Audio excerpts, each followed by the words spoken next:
el ministerio de la enseñanza y la evangelización, Jesús Soberano Señor, y su escuela de formación y capacitación teológica presentan al maestro de la palabra, José Briceño, en su programa Palabra de Iluminación. Nuestro mayor objetivo es que el Dios de nuestro Señor Jesucristo, el Padre de Gloria, os dé espíritu de sabiduría y de revelación en el conocimiento de Él, alumbrando los ojos de nuestro entendimiento. Prepárense para escuchar al maestro de la palabra, José Briceño, y su programa Palabra de Iluminación.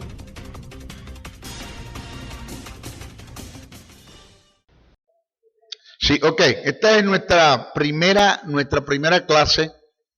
Si quiero que por favor les demos un fuerte aplauso al Señor para recibir esta palabra. Vamos a aplaudir fuertes. La palabra del Señor siempre se recibe con gozo, con alegría.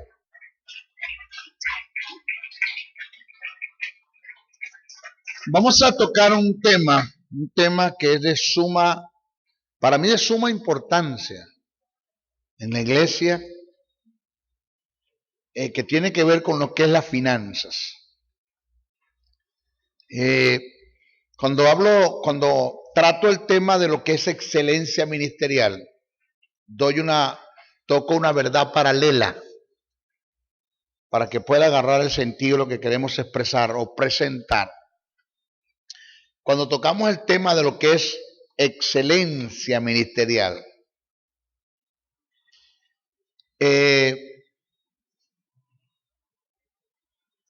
yo hablo acerca de lo que es la provisión ministerial. Trato ese tópico. En el tema trato el tópico provisión ministerial. Provisión es un término compuesto que significa el proveer de Dios por causa de una visión. Dios llama al ministerio, usted ya pasó por esa materia. El ministerio tiene 3 etapas: llamamiento, preparación y envío. Dios llama, prepara, capacita y envía. Pero cuando envía, Dios coloca por causa de la visión, ¿ya? Para desarrollar una misión, que usted sabe lo que es misión. La misión es las directrices que usted recibe de parte del Espíritu Santo en la que usted se va a desenvolver para alcanzar la visión. Usted recibe para desarrollar una misión y alcanzar la visión, usted recibe lo que llaman los suministros, que es la provisión. Hablamos de lo que es unción, autoridad, proyección. Hablamos entre todas las cosas y decíamos que el dinero es parte de la provisión ministerial. O sea, una persona que es enviada de Dios para el ministerio, para alcanzar una visión y una misión, Dios va a buscar la forma de cómo producir milagros financieros en el ministerio, y Dios te va a enseñar a ti a producir dinero en el ministerio. Porque la unción es buena, no malentienda, la gracia es buena, todo es bueno como provisión, pero sin plata, sin dinero, nosotros no vamos a llegar lejos. Alguien dijo que el dinero no es el camino a la felicidad, pero nos deja una cuadra. Aló. Nos deja cerquita, ¿ok? Y de eso se trata el tema. Él está hablando, el maestro Briceño, que tiene un alto nivel de experiencia, 22 años en el ministerio, 25 años de casado, 37 años de haber conocido el evangelio, y en los 22 años del ministerio y en los 25 de casado, he pasado por diferentes etapas financieras para lograr o llegar a estar donde estoy en este momento. ¿Ok? 22 años, nada más. He pasado por algunas etapas que la vamos a aprender.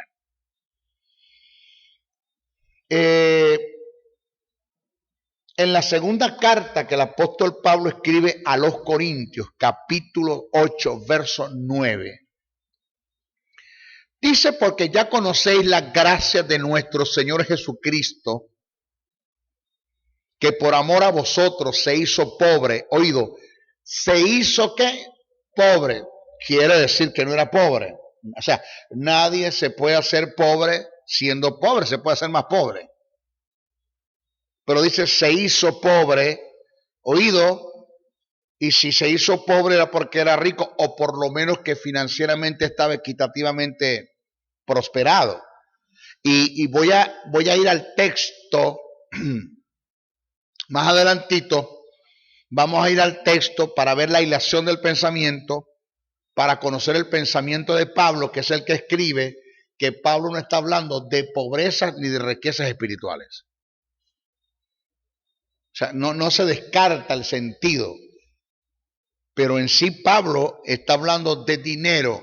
Cuando toque este tema está hablando de plata, de dinero en efectivo, de lo sólido, porque Pablo está tratando las ofrendas que se han de recolectar para los santos de Jerusalén. No me saque de la hilación del pensamiento, no me saque el texto de su contexto y me haga un pretexto porque usted se va a enredar la vida. Dice, porque ya conocéis la gracia de nuestro Señor Jesucristo, que por amor a vosotros se hizo pobre siendo rico, para que vosotros con su pobreza fueses enriquecidos.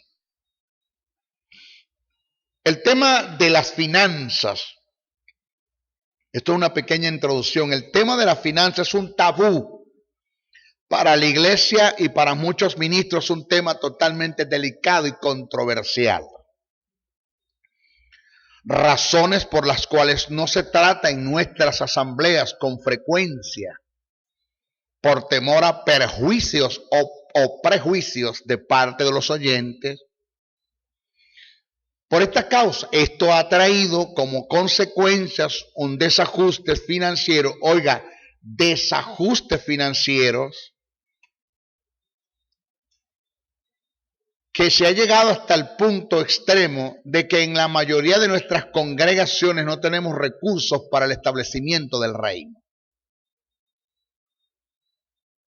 Por otra parte, o por otro lado, por la falta de conocimiento del tema, algunos han distorsionado, tergiversado, sacado de su principio bíblico, de su verdad bíblica, ¿ya? Por otro lado, por la falta de conocimiento del tema, algunos han distorsionado los principios bíblicos para su propio peculio, enriqueciéndose y despojando a los feligreses de sus recursos. Claro, cuando tú hablas de que, cuando tú expresas el término, o en esta noche vamos a hablar acerca de lo que es la prosperidad financiera, la gente pues de una vez se pone a la defensiva. Tú sabes, ya van a hablar de plata, ya me van a quitar el dinero, ya me van a tumbar, me van a atracar, porque eso es un atraco, hermano. Lo que están haciendo ahorita muchos, lamentándolo, muchos ministerios, es atracando al pueblo a fuerza de Biblia armada, atracan al pueblo con el pacto, con que siembren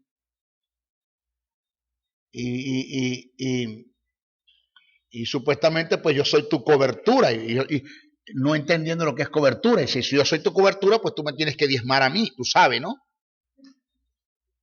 Eso lo entendemos, que debemos, no es que tenemos, es que debemos diezmar y que debemos ofrendar. Y que con nuestro dinero, de acuerdo, ya hemos sido prosperados, agradecidos de parte de Dios, cubrir las demandas que hay en el reino. En eso estamos claros nosotros. Pero no es que tú me impongas a mí una ofrenda, me impongas el que te dé una ofrenda, o me atracas, o me intimides, me manipules y me controles con el pacto y con la siembra. E inclusive se ha tomado ahora la tarea de que cuando yo diga una palabra que son remas de Dios, y tú lo recibes como rema, para que ese rema sea una verdad en ti, tú tienes que pasar y sellar la palabra con una ofrenda. Eso es diabólico, eso es satánico, eso no es bíblico, eso no es escritural, eso es una forma fácil de quitarle dinero a la gente. Y como la iglesia, muy pocos tienen conocimiento acerca de lo que es el plan financiero de Dios, que eso es lo que vamos a tratar, pues la gente cae así de fácil. A mí me tienen que batir el chocolate bien batido, busca una licuadora bien grande, porque conmigo, hermanos, se van a tierra. Entonces, el objetivo principal que recibí de Dios en el ministerio de la enseñanza es que a través del conocimiento de su palabra pueda sacar al pueblo de la ignorancia en la que vive. y a su vez darle un balance a la iluminación de la verdad o de las verdades que están reveladas en su palabra, y que podamos tener un conocimiento preciso, conciso y balanceado para así poder obtener resultados positivos para beneficio del reino y en reciprocidad ser bendecidos y poder bendecir a otros. Porque óigame esto, usted busca el beneficio del reino y usted está buscando su propio beneficio. Se me prende el bombillo. ¡Ping! Entiendo porque Jesús dijo, buscar primeramente el reino de Dios y su justicia, y las demás cosas. ¿Cuáles demás? Las que Jesús viene hablando según la elección del pensamiento: el vestir, el comer, la casa, la habitación, el carro, el vehículo, la tarjeta de crédito, la chequera. No existía en ese tiempo esto, pero está hablando de bienes, donde los fariseos y saduceos se afanaban, y los discípulos cayeron en este terreno, en afanarse como ellos. Ellos son gentiles, está bien, tienen derecho a afanarse. Ustedes son ciudadanos del reino, ustedes no se afanen por eso. Busquen primeramente que el reino de los cielos, que el reino de mi Padre sea beneficiado, y en reciprocidad ustedes serán beneficiados porque ustedes son parte del reino. Los valores principales del reino son ustedes. ¿Ok? Ahora, señores, el tema de las finanzas es netamente bíblico. Oiga, bíblico. Habló Jesús tanto de dinero como del cielo. Igual, o sea, Jesús habló paralelamente, tanto habló del dinero como habló del cielo. Y habló más del dinero que del infierno. Jesús. La mayoría de sus parábolas tienen que ver con dinero. La mayoría. No todas, pero la mayoría. El tema de las finanzas es netamente bíblico, con principios espirituales de formación para la vida del creyente. ¿De qué? De formación para la vida del creyente. Es una doctrina básica y fundamental. Básica de base, por lógico fundamental, para el crecimiento espiritual, ya que dicho tema encierra principios y actitudes netamente espirituales. Por ello debemos conocer algunos factores que tienen que ver con el plan financiero de Dios para la iglesia. Un creyente que no conozca el plan financiero de Dios para su vida, óigase, un creyente que no conozca el plan financiero, esto es un designio de Dios. Esto es un plan de Dios. Es decir, Dios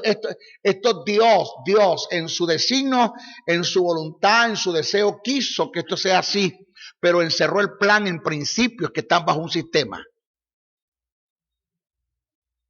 No es el loquito de la calle que se inventó esto. Dios quiere que tú seas prosperado en gran manera. Un creyente que no conozca el plan financiero de Dios para su vida no podrá caminar con éxitos en sus finanzas, ya que desconoce lo que Dios ha propuesto y designado para la iglesia en el área financiera. D. Spring dijo, un escritor, en una ocasión dijo: si Dios no tuviera un plan para nuestras finanzas, gran parte de nuestra vida estaría fuera de su voluntad. Porque este siempre ha sido el propósito y el deseo de Dios: restaurar al hombre integralmente. O sea, no, sácate de la cabeza que Dios solamente te libró del pecado. No. Lo de Dios es librarte del pecado y de sus consecuencias. Que una de las consecuencias del pecado, entre ellas está la muerte y está la pobreza. La pobreza es un estado de maldición de la cual Dios te sacó. La miseria es el estado más bajo de la pobreza, de la cual ya Dios te sacó. Posicionalmente tú ya no estás en ese estado. Posesionalmente el que estés allí se debe a razones A o B, que más adelante la vamos a tocar. El que tú vivas en un estado de pobreza o de miseria o de escasez, ya no es problema de Dios, es tu problema. Porque posicionalmente ya no tú estás en ese lugar. Ya Dios te redimió de la maldición, te redimió de la pobreza, te redimió de la miseria. Te sacó, te hizo el traslado de las tinieblas a la luz. Se produjo el misterio del cambio en la cruz del Calvario. Él se hizo pobre para que tú fueses rico. Perdí una oportunidad de decir amén a eso.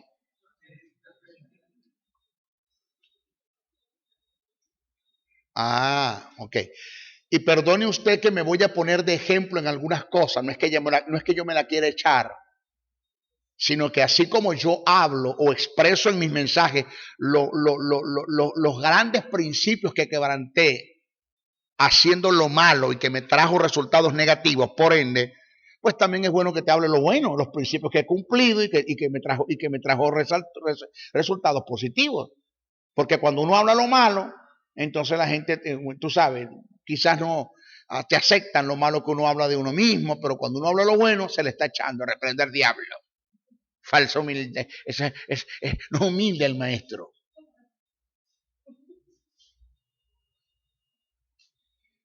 Esta es una verdad que se escapa y no está clara en algunos creyentes ni en la mayoría de nuestras congregaciones.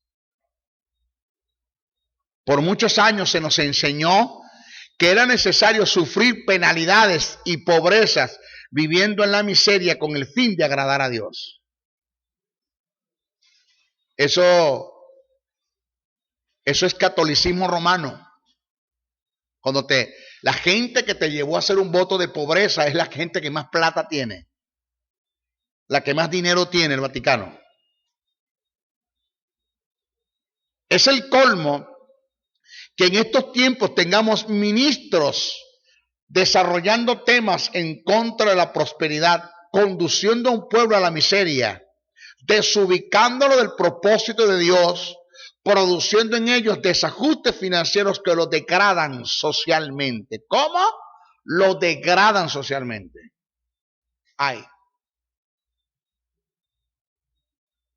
Así de sencillo. Bien dice Isaías 5:13, mi pueblo fue llevado cautivo porque no tuvo conocimiento. Oseas 4:6 dice, mi pueblo fue destruido porque le faltó el conocimiento. Y cuando usted analiza Isaías 5:13 y Oseas 4:6, no está hablando de que el pueblo fue destruido y fue llevado cautivo porque le faltó el conocimiento. El tema central no es la cautividad y la destrucción en la que vive por falta de conocimiento. El tema central, sin dejar de tocar esto, es que ellos están en ese estado porque a quienes se les delegó la responsabilidad para que les entregara el conocimiento, le negaron el conocimiento, que es a los sacerdotes. O sea, nosotros agarramos esto y lo citamos así, no le hace bien completo el pasaje para que se dé cuenta que el Señor está haciendo una reprensión a los sacerdotes que no instruyeron al pueblo en la verdad, y por causa de esos, por haberle negado el conocimiento, el pueblo perece y es destruido. Entonces cuando Dios dice, por tanto le negaste el conocimiento a mi pueblo, yo los desecho el sacerdocio. ¿Qué es lo que está haciendo nuestros ministerios? Atacando el tema de lo que es la prosperidad financiera, que es el plan de Dios para el creyente. Es el plan de Dios para el creyente. Es el deseo de Dios. Entendemos que Juan, cuando en Juan, tercera de Juan, verso 2, cuando Juan le dice a Gallo, yo deseo que seas prosperado en todas las cosas y que tengas salud así como prospera tu alma. Entendemos que eso es un deseo de Agallo para Juan, o de Juan para Agallo. Eso lo estamos claros, y que eso es una verdad, si se queda circunstancial, pero la podemos tomar como principio bíblico porque fue inspirado a Juan en el tiempo de gracia. La podemos tomar como una verdad trascendental, que así como es el deseo de Juan para Gallo que sea prosperado, pues es el deseo de Dios internamente el que seamos prosperados también.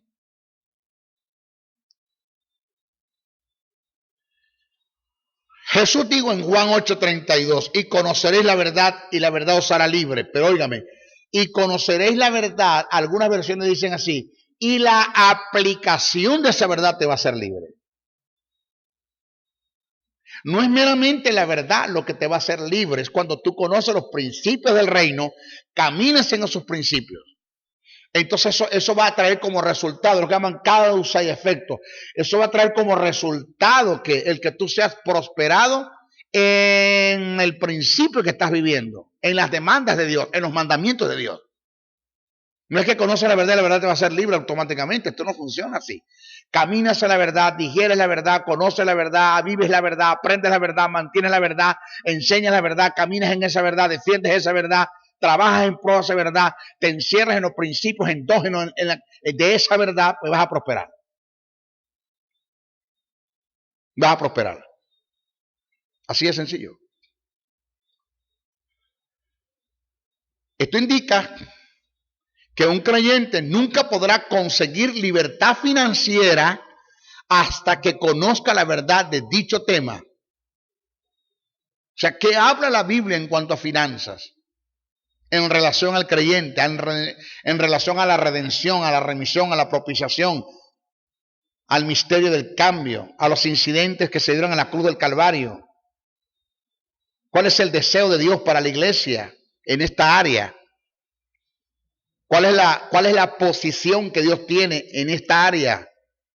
En el área financiera. ¿Quién es Dios? Es un Dios pobre, miserable, mendigo o mendigo. Vive en un rancho. ¿Quién fue Jesús mientras estuvo en la tierra? Anduvo mal vestido, maloliento, dando lástima, caminando un terreno de conmiseración, pidiendo ofrenditas, pidiendo que comer, que beber.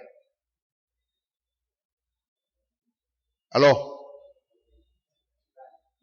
Ya vamos a ver. Porque así como Dios es, como Cristo es, yo quiero ser. Punto. Así es. La Biblia nos enseña mucho acerca de cómo tener libertad financiera. Mire, eso está en la Biblia. La manera de presentar este tema es tan importante que Dios solo nos bendecirá en la medida en que conozcamos y apliquemos con fidelidad dicho conocimiento. Debemos tomar en cuenta que todo, absolutamente todo es de Dios. Nosotros apenas somos administradores de lo que recibimos de Él. Si seguimos las instrucciones que Dios nos ha dejado en el tema de las finanzas, Él nos permitirá administrar todos sus recursos. Tome en cuenta que la única forma en que Dios pueda confiar en nosotros sus recursos financieros y por ende que podamos ser prosperados en esa área está en proporción directa con el conocimiento que obtengamos de todo aquello que tenga relación con el tema financiero o el tema de las finanzas. Esto indica que nuestra prosperidad financiera no depende en su totalidad de Dios, sino también de nosotros. Ay, mamá. No depende en su totalidad de Dios, sino también de nosotros. Oigas esto. Alguien dijo, la vida en el Evangelio es una vida de conocimiento, aplicamos de lo que conocemos, de lo que tenemos. Es una vida de conocimiento y al conocer aplicamos de lo que conocemos, de lo que tenemos. Va a sonar duro lo que voy a decir. Esto es un mensaje que ya está, ahora mismo lo que me están escuchando a través del internet, a través de la página web o a través del Facebook o el Twitter. Escucha esto va a sonar duro, pero es una realidad. Yo aborrezco el Evangelio.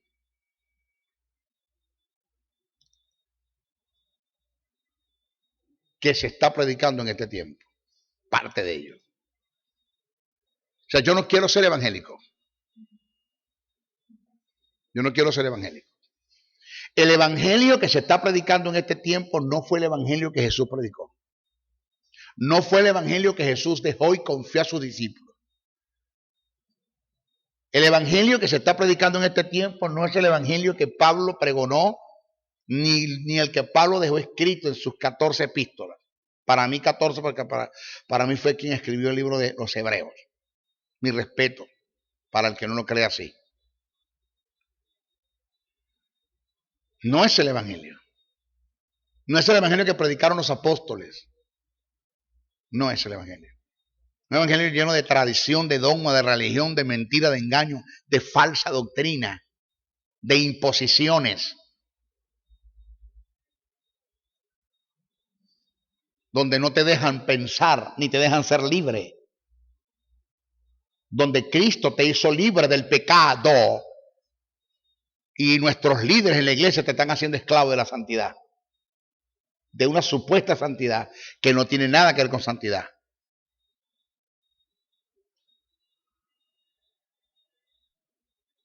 Entonces, aquí tenemos este problema. Tener plata, eso es del diablo. No. Dinero, del diablo. ¿Dónde dice la Biblia eso? Todo depende del motivo del corazón. Vamos a juzgar el motivo, qué es lo que te lleva a producir dinero, qué es lo que te lleva a buscar dinero. ¿En qué lugar tiene el dinero en tu corazón? Si ocupa el lugar de Dios o no. Vamos a ver esto. Eso lo vamos a aprender en el estudio. ¿Ok? Vamos a continuar. A continuación, voy a presentar algunas verdades que son fundamentales para el buen desarrollo del tema. Primero, la prosperidad financiera es parte de la salvación. Eso es lo primero que usted tiene que ver. A usted le dijeron que salvación es que vamos para el cielo. No importa que estemos todos aquí pelando, largando el pelero, mal vestido, mal trajeado, mal aliento, a su nombre gloria. Eso fue lo que usted le dijeron. Ese fue el maldito evangelio que le enseñaron a usted. Que no es un evangelio de bendición, porque la palabra evangelio es una palabra del griego que significa buenas nuevas. ¿Y qué evangelio es tan bueno que te digan que entre más pobre, más humilde tú eres? Cuando la humildad no tiene que ver con la pobreza. Porque la humildad es una actitud y la pobreza es un estado. Son cosas diferentes. Porque yo conozco de pobres que son humildes. Pero conozco de pobres que son orgullosos. Pobres que son orgullosos. A mí me llegó un mendigo y me tocó el vidrio del carro. Me dijo, ¿me puede dar algo para comer? Y cuando me puse a buscar en la gavetica a ver si había dinero, sencillo. Me dijo, ¿no me vas a dar sencillo? Me dijo.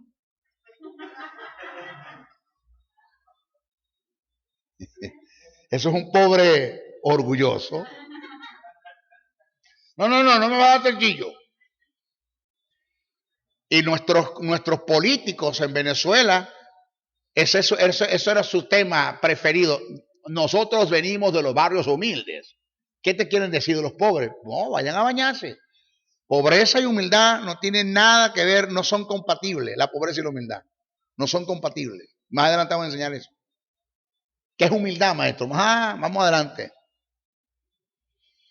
El término salvación viene del griego soteria, que abarca ciertos beneficios como justificación, santificación, preservación, liberación de la muerte, de las muertes, liberación de la enfermedad y liberación de la miseria. Eso se llama salvación. O sea, el Cristo que te salvó fue el Cristo que te justificó, que te santificó, que te preserva, que te da vida, que te sana y que te prospera. Alabado sea el nombre del Señor. Tremendo. Maestro, pues si esto es así, entonces, ¿por qué estamos como estamos? Vayan, véngase conmigo. Véngase conmigo en el estudio que estamos dando. Y los que me están escuchando a través del internet, búsquese el número 2. Para que vea. Y búsquese todo. No se quede sin escuchar uno. Vamos a presentar una serie de audios, videos Sí, en YouTube lo vamos a presentar. Este lo vamos a subir esta misma noche.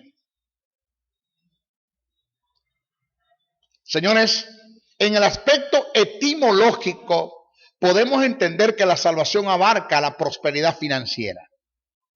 ¿Cómo? Etimológico. Si analizando la salvación desde la perspectiva bíblica, un recorrido por las Escrituras nos muestran y nos dejan en claro que el área de la finanza está incluida y forma parte de nuestra salvación. En algunas de sus cartas, Pablo es muy claro en el asunto cuando hace mención de la regeneración del hombre e incluye el estado financiero, indicando que este forma parte de la salvación. Segunda carta a Corintios 8:9. Pablo dice, cito, porque ya conocéis la gracia de nuestro Señor Jesucristo, que por amor a vosotros se hizo pobre siendo rico, para que vosotros con su pobreza fueseis enriquecidos. Quiero hacer una aclaración acerca del texto antes mencionado. No podemos descartar que en este pasaje se está haciendo referencia al estado de humillación en la que Jesús cayó, que siendo el rey del universo, dejó todo para no tener nada en comparación con lo que tenía en su condición de verbo. Pero esto no da pie para dejar o para decir que el texto no tiene nada que ver con prosperidad financiera. Si analizamos el pasaje completo usando los medios de interpretación bíblica, nos podemos dar cuenta que Pablo se está refiriendo al aspecto financiero, ya que en el texto se viene tratando sobre las ofrendas que han de recolectarse para los santos de Jerusalén. Otra de las cosas que tenemos que tomar en cuenta es que el término pobre que se le atribuye a Jesús no se refiere al aspecto de miseria desde el punto de vista físico, como para afirmar que Jesús no tenía nada y que vivía pobre. Algunos conjeturan que Jesús vivió toda una vida en la pobreza, apoyándose en aquel texto donde Jesús dice, refiriéndose a él mismo, cito, el Hijo del Hombre no tiene dónde recostar su cabeza. Vio, maestro, que siempre Jesús andaba pelando. No está hablando de eso. Vamos a ver de qué trata. Porque es que el problema es que los evangélicos leen Biblia, no estudian. Esto está en Mateo 8:20, está en Lucas 9:58. Lo que no han entendido es que dicha expresión no tiene nada que ver con pobreza ni con escasez. Esta es una expresión que demarca el costo y las demandas que implican el seguir a Jesús, que no se adjudican ni se deben aplicar a un estado de pobreza. La frase, el Hijo del Hombre no tiene dónde recostar su cabeza, en contraste a la comodidad de las zorras y de las aves, tienen que ver en el lenguaje cultural con cálculos de costos, indicando el precio del discipulado, mostrando el valor de una renuncia concientizada para que haya una verdadera entrega. Lo que Jesús le quiso decir al escriba y maestro de la ley fue, piensa lo que vas a hacer y antes de seguirme calcula el precio y las demandas que esto conlleva. Fue un mensaje a la conciencia para frenar la forma arbitraria en la que el escriba se ofreció según el resto de sus días, seguir el resto de sus días a Jesús, creyendo que era una decisión fácil. O sea, tú abiertamente te estás ofreciendo, pero tienes que entender que el Hijo del Hombre no tiene donde recostar la cabeza, porque las aves tienen nido y las zorras tienen cueva, pero el Hijo del Hombre no tiene donde recostar la cabeza. O sea, no quiere decir que era que Jesús no tenía casa donde llegar y que estaba pelando y que no tenía donde vivir. No es un mensaje a la conciencia para hacerle ver a este hombre que se está ofreciendo tan fácil y que las demandas del discipulado no son fáciles, que seguirme no va a ser fácil para ti. Si la frase hijo del hombre no tiene nada que ver, no tiene dónde recostar su cabeza, repito, si la frase el hijo del hombre no tiene dónde recostar su cabeza, es aplicable al estado de pobreza en la que supuestamente Jesús vivía, entonces habría una contradicción bíblica en relación a la vida de Jesús, tomando en cuenta la comparación que a continuación voy a presentar. Lo primero que hay que analizar es que si Jesús hizo de la pobreza un estilo de vida, oído, también podía ser con el pecado. También lo podía hacer con el pecado, ya que la miseria y la pobreza son producto del pecado. Mi pregunta es, si me es imposible pensar que Jesús vivió toda su vida en pecado, ¿por qué fácilmente acepto la posibilidad de que vivió toda una vida pobre? Si la pobreza y el pecado, la pobreza es producto del pecado. O sea, que yo a usted le quiero decir, ¿por qué fácilmente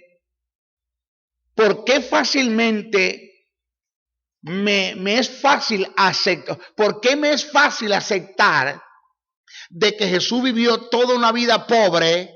¿Y por qué me es difícil aceptar de que Jesús hizo del pecado un estilo de vida? Si yo le dijera a usted que Jesús hizo del pecado un estilo de vida, usted inmediatamente va a rechazar esa posición. Usted va a reprender al diablo, usted va a decir se equivocó el maestro Briceño, que quede claro que estoy equivocado si lo digo. Porque dice que no se halló pecado en él. Jesús no hizo pecado. Entonces, si no te es fácil aceptar de que Jesús vivió en pecado, ¿por qué te es fácil aceptar que vivió pobre si la pobreza es producto del pecado?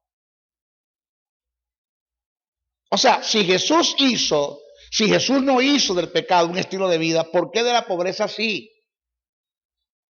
Si la pobreza es producto del pecado. Es como esto, que yo le dijera a usted que Jesús se mantuvo en las calles de Jerusalén enfermo, con una fiebre que lo estaba matando, un dolor de cabeza, una tuberculosis que lo estaba matando, tosiendo, quejándose, expectorando.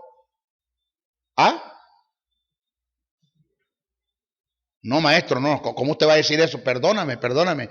Si no te cabe pensar, no te cabe aceptar en tu pensamiento, en tu ser, de que Jesús vivió enfermo y vivió en pecado, ¿por qué sí fácilmente aceptas que Jesús fue pobre? ¿Por qué una sí y la otra no? Es lo que yo me pregunto, ¿por qué una sí y la otra no? ¿Ah?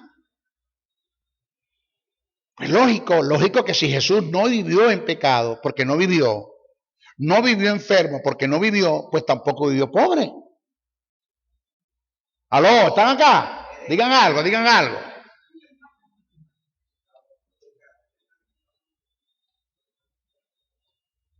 Ay. Segundo, cuando Pablo afirma que Jesús se hizo pobre, en su interpretación acertada se puede entender que está haciendo referencia al momento de la cruz. Así como el pecado cayó sobre Jesús estando en el madero, de la misma forma cayó la pobreza. Isaías 53:6, segunda carta a Corintios 8:9. Oiga esto. Quiero reforzar lo que estoy enseñando, presentando una verdad paralela, haciendo una comparación del pecado y la enfermedad con la pobreza. Jesús en ningún momento se le vio por las calles de su comunidad en pecado o enfermo. No se le vio. La Biblia no registra que Jesús haya hecho de la enfermedad un estilo de vida. Lo que sí registra las Escrituras es que Jesús sanó todo tipo de enfermedad, cumpliendo así lo profetizado cuando dice, ciertamente llevó nuestras enfermedades, Isaías 53:4. Reitero, no entiendo cómo en algunas mentes no cabe aceptar que Jesús vivió toda una vida en pecado y enfermo, pero fácilmente puedo aceptar que vivió pobre. O sea, si no te cuadra que Jesús vivió en pecado, ¿por qué sí te cuadra que vivió pobre? Si la pobreza es producto del pecado. Lo que tenemos que tener claro es que así como el pecado y la enfermedad no formó parte de la vida de Jesús, tampoco lo fue la pobreza. ya que tanto la enfermedad como la pobreza son productos del pecado. Siempre me he preguntado, si Jesús era pobre, ¿por qué la gente le seguía?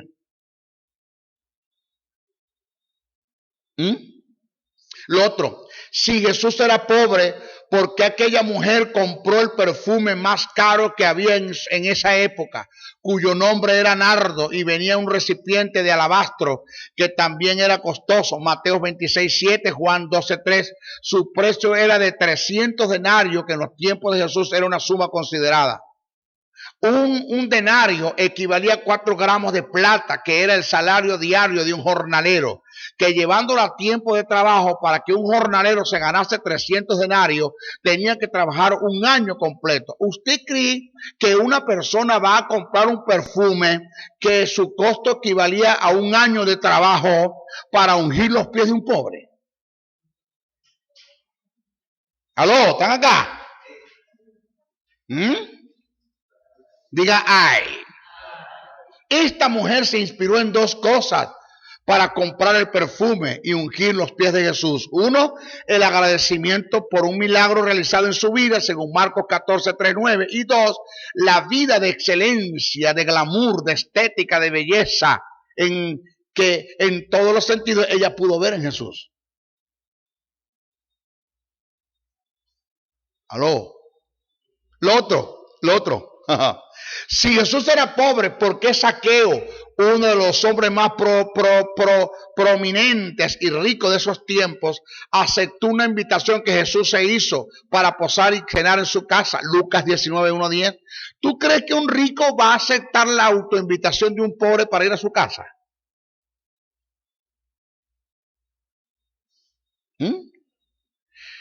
Lo otro, si Jesús era pobre, ¿por qué hicieron el reclamo de su cuerpo ante Pilato para su sepultura 2 de los hombres más prominentes de alta alcurnia que había en esos tiempos, llamado José de Arimatea, un cisnero en estos tiempos, hombre muy rico, y Nicodemo, maestro de Israel y miembro del Sanedrín, que equivalía a un rector de la universidad en nuestros tiempos?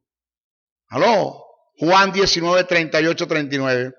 Cuando le llegaron a Pilato, Señor, ahí están 2 reclamando el cuerpo de Jesús. Pilato dijo, ¿quiénes son? El borrachito del frente y el cañero de la esquina. No, lo está reclamando es José de Arimatea y Nicodemo. Señores, cuando se trata de José de Arimatea y Nicodemo, Pilato se para firme y se entrégaselos. ¿Por qué? ¿Por qué tiene que ser 2 hombres de alta alcurnia que reclamen el cuerpo de Jesús? Porque Jesús estaba en la posición de ellos, financieramente hablando. Si Jesús era pobre, ¿por qué lo sepultaron en la tumba, que era propiedad de uno de los hombres más ricos que había en aquellos tiempos, llamado José de Arimatea, Mateo 27:57? ¿Por qué no lo sepultaron en una fosa común? ¿Por qué no lo tiraron por allá? No es pobre, no. ¿Por qué? ¿Por qué?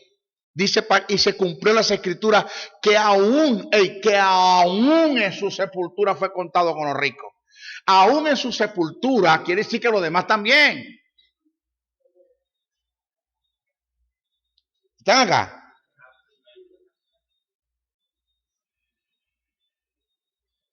Wow. Si Jesús era pobre, óigase lo que estamos presentando. Si Jesús era pobre, ¿por qué en el aspecto gramatical nunca se incluyó cuando hizo mención de ellos? Nunca dijo a nosotros los pobres. Siempre su expresión fue a los pobres, excluyéndose de ellos. Esto no lo digo en el aspecto despectivo, como que si Jesús sintiese rechazo por los pobres. Lo declaro en el sentido más sano, para dejar en claro que Jesús no vivió en pobreza. Ejemplo de ellos fue cuando digo, a los pobres siempre los tendréis con vosotros. Mateo 26:11. Cuando hagas banquete, llama a los pobres. Lucas 14:13. El Espíritu del Señor está sobre mí y me ha ungido para dar buenas nuevas a los pobres. Lucas 4:18. Mi pregunta es, ¿podrá dar buenas nuevas a los pobres un pobre? El término a los que Jesús utilizó para hacer referencia a los pobres, gramaticalmente se conoce como un artículo determinado plural del singular él, el cual tanto en plural como singular se usa con el fin de hacer una exclusión personal para descartar, rechazar o negar la posibilidad de algo o de ser parte de quien se está haciendo mención. Como que si dijera, porque el problema, uno de los problemas graves que tenemos en Venezuela, en el mundo, es la proliferación de los homosexuales. Que estoy queriendo decir que yo no soy. O sea, yo no me estoy incluyendo con ellos, me estoy excluyendo con el término los. Es una exclusión que estoy haciendo. Si no, entonces yo dijera, el problema nuestro somos nosotros los homosexuales. En un supuesto negado. Pero yo digo, los homosexuales. Entonces, lo mismo pasa en este caso. Jesús nunca utilizó, se incluyó cuando hacía mención de los homosexuales, sino se excluyó. Yo no sé si esta gente me está entendiendo, hermano. No sé. Si Jesús era pobre, ¿por qué tuvo la capacidad de sostener económicamente a 12 familias? Lucas 22, 35. Cuando Jesús le hizo el llamado a los que constituyó discípulos, todos estaban en sus labores produciendo para su sostén. ¿Usted cree que Jesús va a llamar a gente que estén trabajando para su sostén para que anden pelando con él? Aló, Excipio, ¿cuántas familias sostuvo Jesús? 12 y 13 con la de él. También estaba la suegra, hasta la suegra. Aló.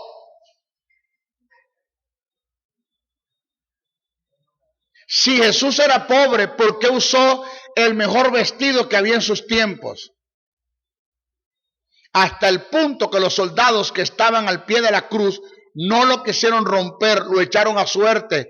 Según algunas posiciones teológicas, no rompieron sus vestiduras por el costo que representaba. Juan 19, 23, 24. No la rompa, eso cuesta mucha plata.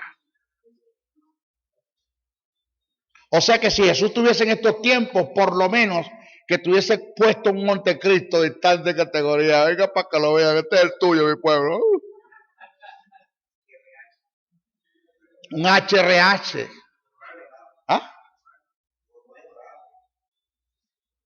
¿Aló? Señores, como verdad paralela doy esta reflexión. Si en la historia del hijo pródigo, el padre que representa a Dios le manda a colocar el mejor vestido a su hijo, ¿qué te dice que Jesús, siendo el unigénito hijo de Dios, en ese tiempo cargaría el peor de los vestidos? Dígame algo, porque yo, como verdad paralela al vestido de Jesús, que se echaron suerte en la cruz, digo esta verdad o esta reflexión. Si en la historia del hijo pródigo, el padre que representa a Dios le manda a colocar el mejor vestido a su hijo en el regreso, ¿qué te dice que Jesús, siendo el unigénito hijo de Dios, en ese tiempo de su vida en la tierra, cargaría el peor de los vestidos? En conclusión, Jesús no era como muchos piensan y han enseñado. Jesús era un hombre financieramente equilibrado. Jesús se hizo pobre cuando dejó todo lo que tenía, incluyendo su gloria, para no tener nada en comparación a lo que tenía en la condición de verbo antes de venir a la tierra. Ahora, desde el punto de vista posesional, la pobreza cayó sobre Jesús en la cruz del Calvario, de la misma forma que cayó en él la enfermedad y el pecado, para que nosotros en su pobreza fuésemos enriquecidos en todas las áreas integralmente, incluyendo las finanzas. Otro ejemplo bíblico lo encontramos en la ilustración que Jesús hace en una parábola acerca de una historia que narró concerniente al hijo perdido. Eso lo en nuestra próxima clase, lo vamos a tratar. Bendiciones, bendiciones, bendiciones.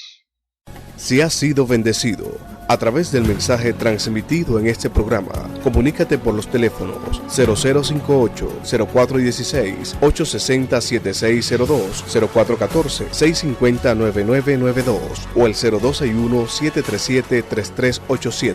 Escríbenos al correo electrónico meejesussoberano77@hotmail.com. Y si deseas seguir disfrutando de estos mensajes, ingresa a nuestro canal en YouTube o visítanos en el Facebook. Será hasta una nueva oportunidad en su programa Palabra de Iluminación.